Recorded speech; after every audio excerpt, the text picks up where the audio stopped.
Pilot জেনেছিলেন Tauqir, বিবাহ করেছেন মাত্র 6 মাস আগে। বাড়িতে সুন্দরী একটা স্ত্রী, 6 মাস আগে বিয়ে করেছেন, স্ত্রীকে সময়ও দিতে পারে নাই। সকালবেলা স্ত্রীকে বলেছিলেন আজকেই আমার ট্রেনিং এর শেষ দিন, ট্রেনিং শেষ হলে আমার ছুটি হবে, আমি তোমাকে নিয়ে ঘুরতে যাব, এই বলেছিলেন স্ত্রীকে। আর তিনি ঘুরতে পারলেন না। প্লেনে যখন দেখলেন বিকট অবস্থা, চেষ্টা করেছিলেন প্লেনটি ফাঁকা জায়গায় ফালাতে, তাও তিনি পারেন নাই।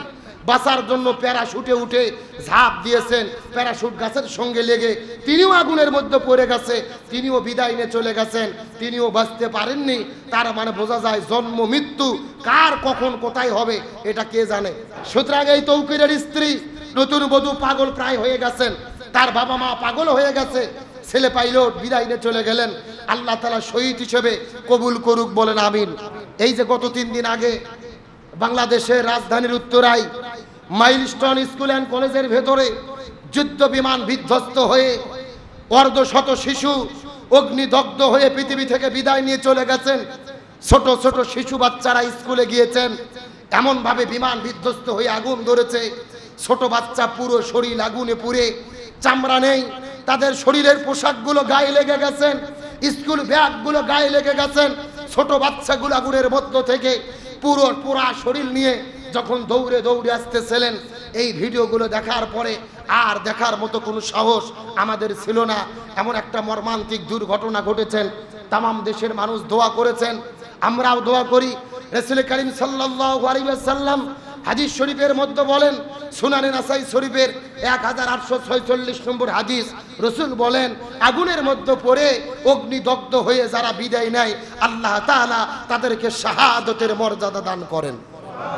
আর একটু জোরে বলেন। আমরা দোয়া করি সেই উত্তরা মাইলস্টোন স্কুল অ্যান্ড কলেজে যেই সমস্ত শিক্ষার্থীরা আগুনে পুড়ে বিদায় নিয়ে চলে গেলেন, আল্লাহ তাআলা যেন তাদেরকে শাহাদাতের সর্বোচ্চ মর্যাদা দান করেন, বলেন আমিন। এই যুদ্ধ বিমান যিনি চালাচ্ছিলেন পাইলট জেনেছিলেন তৌকির, বিবাহ করেছেন মাত্র 6 মাস আগে। বাড়িতে সুন্দরী একটা স্ত্রী, 6 মাস আগে বিয়ে করেছেন, স্ত্রীকে সময়ও দিতে পারে নাই। সকালবেলা স্ত্রীকে বলেছিলেন আজকেই আমার ট্রেনিং এর শেষ দিন, ট্রেনিং শেষ হলে আমার ছুটি হবে, আমি তোমাকে নিয়ে ঘুরতে যাব, এই বলেছিলেন স্ত্রীকে। আর তিনি ঘুরতে পারলেন না। প্লেনে যখন দেখলেন বিকট অবস্থা, চেষ্টা করেছিলেন প্লেনটি ফাঁকা জায়গায় ফালাতে, তাও তিনি পারেন নাই। বাঁচার জন্য প্যারাশুটে উঠে ঝাঁপ দিয়েছেন, প্যারাশুট গাছের সঙ্গে লেগে তিনিও আগুনের মধ্যে পড়ে গেছে, তিনিও বিদায় নিয়ে চলে গেছেন, তিনিও বাঁচতে পারেননি। তার মানে বোঝা যায় জন্ম মৃত্যু কার কখন কোথায় হবে এটা কে জানে। আর একটু জোরে বলেন। অনেকেই বলতেছেন এই পাইলটের জন্যই এত বড় ক্ষতি হলো। আমি বলবো না, সচেতন অবশ্যই হতে হবে, আমাদের সচেতন থাকতে হবে। তারপরেও অ্যাক্সিডেন্ট করে যখন আমরা বিদায় নিয়ে চলে যাব, আমাদের বিশ্বাস রাখতে হবে যখন যার যেখানে যেভাবে মৃত্যু লেখা আছে ওইভাবেই হবে। এটা কার ফয়সালা? আর একটু জোরে বলেন। সুতরাং এই তৌকিরের স্ত্রী নতুন বধূ পাগল প্রায় হয়ে গেছেন, তার বাবা মা পাগল হয়ে গেছে।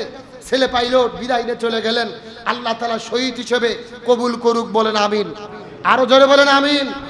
একটা পরিবারের 3টা সন্তান, 2টা ছেলে আর 1টা মেয়ে, একই বাবা মার 3টা সন্তান, একই স্কুলে পড়াশোনা করেন। 3টা সন্তানই ওই আগুনের মধ্যে পড়ে পৃথিবী থেকে শহীদ হয়ে বিদায় নিয়ে চলে গেছেন। একটা বার চিন্তা করে দেখেন তো, আপনার আমার যদি একটা ছেলে বিদায় নিত, সেটাই তো আমরা সহ্য করতে পারবো না। 3টা ছেলে মেয়ে, 3 জনই বিদায় নিয়ে চলে গেছেন। বাবা পাগল হয়ে গেছে, আর কাউকে চিনতে পারতেছে না, আর কথা বলতে পারে না, পাগলের মতো ঘোরাফেরা করে। মাও পাগল হয়েছে। 3টা সন্তানের এটা শুধু বিদায় নয়, এটা একটা ট্র্যাজেডি। তাদের স্বপ্ন শেষ হয়ে গেল, ভবিষ্যৎ শেষ হয়ে গেল, তাদের জীবনের চিন্তা ভাবনাগুলো শেষ হয়ে গেলেন। একটা মার ছেলে বিদায় নিয়ে চলে গেছেন, মা কান্না করতে করতে বলে আমার সন্তান তো রাতের বেলা একা ঘুমাতে পারে না, একা একা তিনি ঘুমাতে পারে না, তিনি ভয় করে আমাকে ছাড়া কিভাবে ঘুমাবে।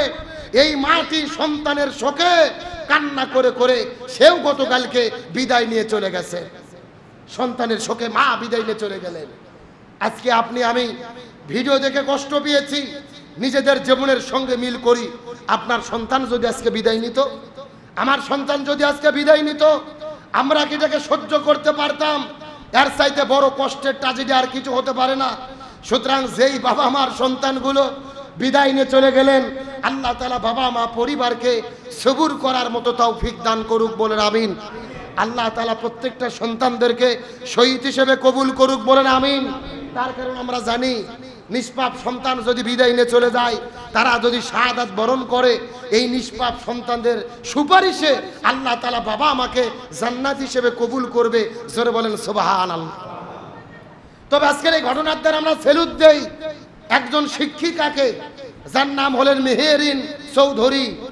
তিনি নিজে আগুনের মধ্যে ঝাঁপ দিয়েছিলেন ছাত্রদেরকে বাঁচানোর জন্য, শিক্ষার্থীদের বাঁচানোর জন্য। 20 জন শিক্ষার্থীকে তিনি আগুন থেকে বের করেছেন, বের হতে সহযোগিতা করেছেন।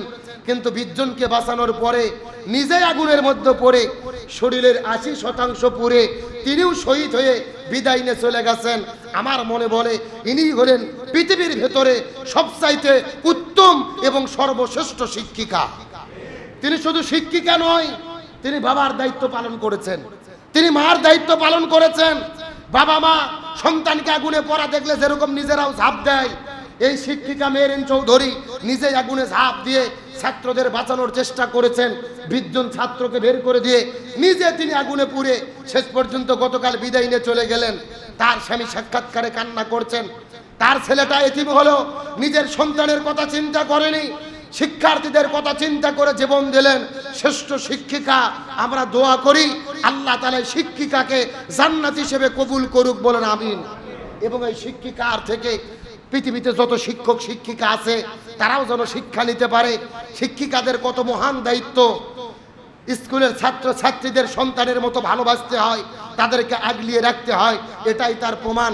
তবে আমার সরকারের কাছে আমাদের একটা প্রশ্ন, এটা যদি যুদ্ধ বিমান হয় আর যদি ট্রেনিং এর বিমান হয়, ট্রেনিং হবে, যুদ্ধ হবে কক্সবাজারে, বঙ্গোপসাগরে, ফাঁকা জায়গায়, ঢাকা রাজধানীর ভেতরে, এই রকম ঘনবসতির ভেতরে কেন ট্রেনিং করা হলো, এটার জবাব নেওয়ার দরকার আছে না নাই?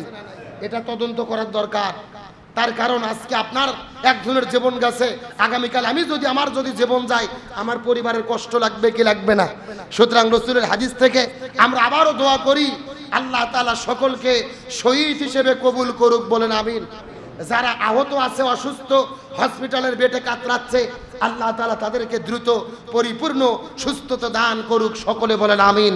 তাহলে বলতে চাচ্ছিলাম, হোসাইনকে বিদায় করার পেছনে সবচেয়ে দায় কয়জনের? আরো জোরে বলেন। তাহলে 1 নম্বর ইয়াজিদ ঘোড়ার পায়ের নিচে পড়ে জমিন থেকে বিদায় নিলেন। 2 নম্বর নাম কি? সীমার। জোরে বলেন নাম কি? এই সীমার পৃথিবী থেকে বিদায় হয়েছিলেন কিভাবে? আল্লাহ তাআলা কি ফয়সালা দিয়েছিলেন?